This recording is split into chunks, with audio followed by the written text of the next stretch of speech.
DJI is a household name in drones and gimbals. The popular camera drone makers now entering a new category with the DJI Power 140 GAN charger.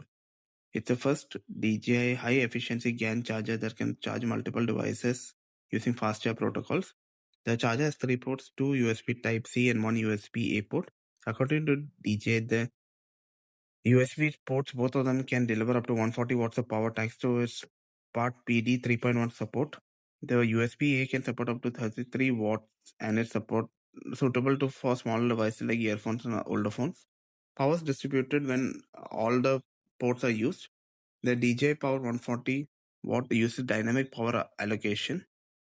Even if the device is plugged or removed, the other parts continue to deliver steady power without interruption.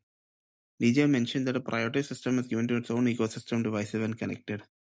The charger is built using GAN technology. It weighs 245 grams.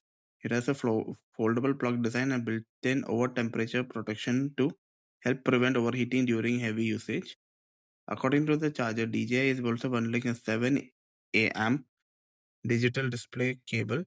This cable includes built-in e-marker smart chip that shows real-time power, voltage, and current information. It speaks up to 240 watt power handling and also USB 2.0 data transfer speed. The cable is a braided cable. The new charger is priced at $30.